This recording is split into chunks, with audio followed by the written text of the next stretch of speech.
અને half time થઈ ગયો છે તો એક માર્કેટ પર આપણે નજર કરી લઈએ તો માર્કેટમાં ઓફકોર્સ અત્યારના એકદમ ફ્લેટિશ કારોબાર છે. મિડ કેપમાં નિયરલી 83 બેઝિસ પોઈન્ટનો તમને ઘટાડો દેખાશે, એટલે નિયરલી 500 પોઈન્ટની નજીકનો ઘટાડો આપણે જોઈ રહ્યા છીએ. 58,660ના લેવલની આસપાસ માર્કેટ બ્રેથ ઓફકોર્સ નેગેટિવ જ છે, એટલે અહીંયા આજે એક નેગેટિવ ઝોનમાં માર્કેટ બ્રેથ ચાલી રહ્યો છે. પણ રેન્જમાં જ એક અત્યારના આપણે કારોબાર જોઈ રહ્યા છીએ જ્યારથી આપણે શરૂઆત કરી છે.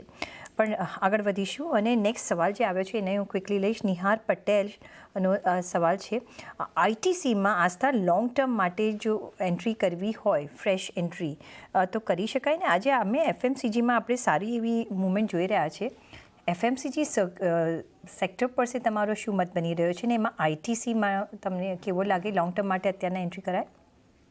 FMCG sector as a whole strong લાગી રહ્યો છે. મને એવું લાગે છે કે જે વોલ્યુમ ગ્રોથ છે Q2 ઓફ FY25માં આવવાની છે અને આપણે ગ્રીન શૂટ્સ જોવા મળી રહ્યા છે. જે આપણે રૂરલ ઇકોનોમીની વાત કરીએ તો મને લાગે છે that bodes well for the FMCG sector અને એને લીધે આ સેક્ટર સ્ટ્રોંગ લાગે છે.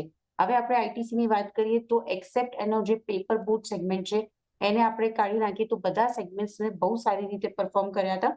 Q1 ઓફ FY25ના રિઝલ્ટ જે આપણે જોઈએ, હોટેલ બિઝનેસની વાત કરીએ, સિગરેટ બિઝનેસની વાત કરીએ, એગ્રી બિઝનેસની વાત કરીએ, બધા સેગમેન્ટમાં પોઝિટિવિટી આવી રહી છે. મને એવું લાગે છે કે અત્યારે પર એન્ટર કરી શકાય અરાઉન્ડ ધ લેવલ ઓફ 500, પણ થોડું પેશન્ટલી હોલ્ડ કરવું પડશે કેમ કે થોડું એ ધીમો ચાલે છે.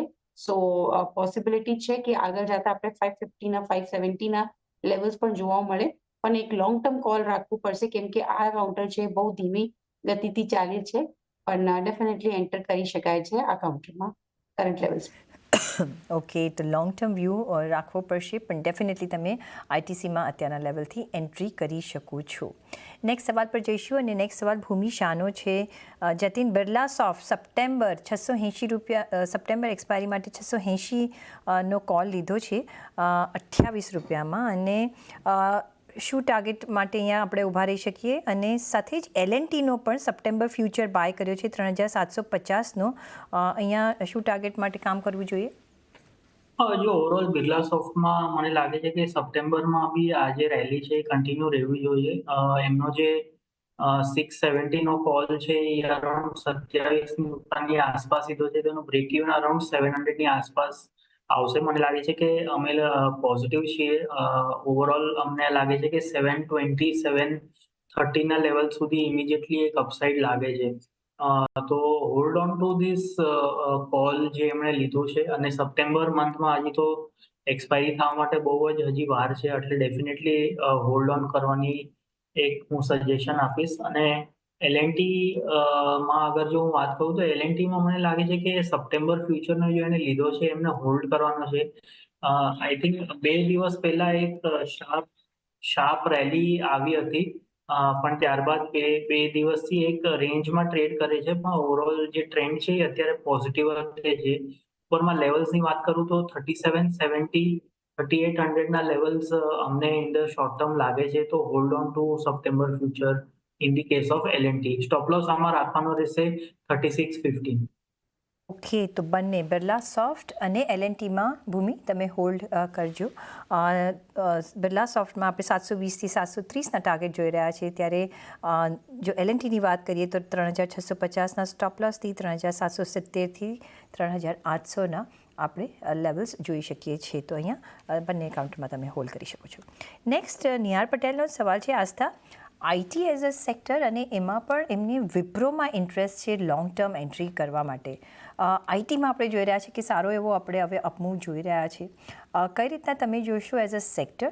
વિપ્રો એમાં તમને કેવો ગમે, અને કઈ બીજા કોઈ કાઉન્ટર પર તમારી નજર છે? આઈટી એઝ અ સેક્ટર મને ઠીક લાગે છે.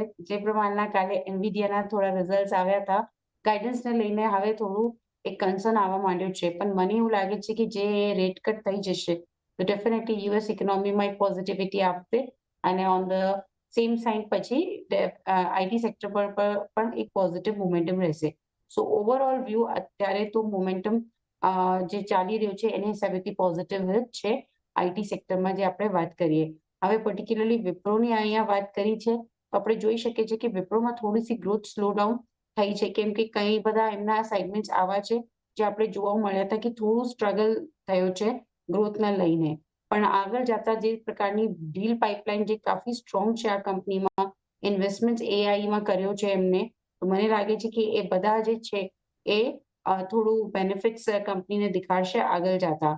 સો મારા હિસાબેથી લોંગ ટર્મમાં ઠીક લાગે છે, શોર્ટ ટર્મમાં થોડું સોફ્ટ પણ રહી શકે છે, પણ હોલ્ડ કરવાની સલાહ છે લોંગ ટર્મ માટે. ઇનિશિયલ ટાર્ગેટ થોડું નાનું રાખું છું, તો 550 560 ના ઝોનના ઇનિશિયલ ટાર્ગેટ છે. પછી રિઝલ્ટ જોયા પછી ટાર્ગેટ્સ અપગ્રેડ પણ કરી શકાય.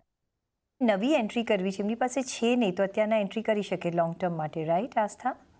અત્યારે નથી એન્ટ્રી કરવાની સલાહ છે, કેમ કે ઓકે કાઉન્ટર છે, બહુ એટ્રેક્ટિવ કાઉન્ટર નથી. બીજા બધા આઈટી સ્ટોક્સ વધારે સ્ટ્રોંગ લાગે છે, સો ત્યાં જોઈ શકે છે. ઇન્ફોસિસ મને ગમે છે, તો અત્યારે એન્ટ્રી કરવી હોય તો ઇન્ફોસિસમાં કરી શકાય. ઇનિશિયલ ટાર્ગેટ 2000 થી લઈને 2100 રહેશે. ઓકે, તો ઇન્ફોસિસ મે બી અ બેટર ચોઇસ બનશે જો તમારે લોંગ ટર્મ માટે અત્યારના એન્ટ્રી કરવી હોય તો. વિપ્રોમાં અત્યારના એન્ટ્રી કરવાની અમે સલાહ નથી આપી રહ્યા લોંગ ટર્મ માટે. ઇન્ફોસિસમાં આપણે 2000થી 2100ના ટાર્ગેટ્સ જોઈ શકીએ છીએ. તો મે બી તમે સેમ સેક્ટરમાં એક બીજું કાઉન્ટર ચૂઝ કરી શકો છો. નેક્સ્ટ સવાલ પર જઈએ. મહર્ષિ જોશીનો સવાલ છે, ટાટા પાવર મિડ ટર્મ માટે એમને ખરીદી કરવી છે. આસ્થા, આ કાઉન્ટર ગમે તમને? Tata power definitely power stocks ગમે જ છે. ગવર્મેન્ટનો સ્ટ્રોંગ ફોકસ છે, સ્ટ્રોંગ ડિમાન્ડ છે, સપ્લાય આગળ ડિમાન્ડ બહુ વધી રહી છે. સો મિડ ટર્મ માટે આ કાઉન્ટર સ્ટ્રોંગ લાગે છે.